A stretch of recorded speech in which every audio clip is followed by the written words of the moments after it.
भारत छोड़ो आंदोलन भारतीय स्वतंत्रता संग्राम का एक अत्यंत महत्वपूर्ण चरण था, जिसकी शुरुआत 8 अगस्त 1942 को बंबई के ग्वालियर टैंक मैदान में हुई। इसी दिन अखिल भारतीय कांग्रेस समिति के अधिवेशन में महात्मा गांधी ने अंग्रेजों के विरुद्ध करो या मरो का ऐतिहासिक नारा दिया। इस आंदोलन का मुख्य उद्देश्य था ब्रिटिश शासन से भारत की तत्काल और पूर्ण स्वतंत्रता प्राप्त करना।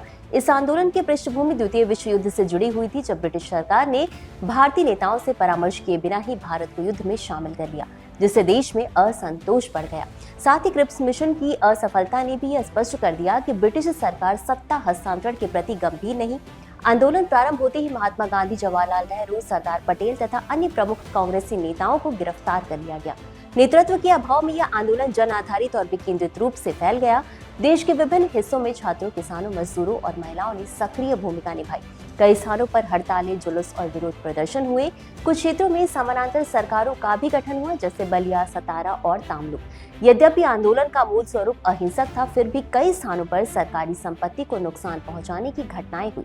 ब्रिटिश सरकार ने दमनात्मक नीतियों के माध्यम से आंदोलन को दबाने का प्रयास किया। हालांकि भारत छोड़ो आंदोलन ने भले ही तत्काल स्वतंत्रता नहीं दिलाई, लेकिन इसने ब्रिटिश शासन की नैतिक और राजनीतिक वैधता को गंभीर रूप से कमजोर कर दिया।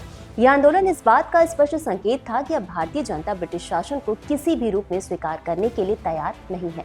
यह टॉपिक यूपीएससी जीएस पेपर 1 भारतीय इतिहास से जुड़ा हुआ है। और अब आपके लिए एक छोटा सा सवाल, शिमला सम्मेलन की अध्यक्षता किसने की? अपना जवाब कमेंट में जरूर दें।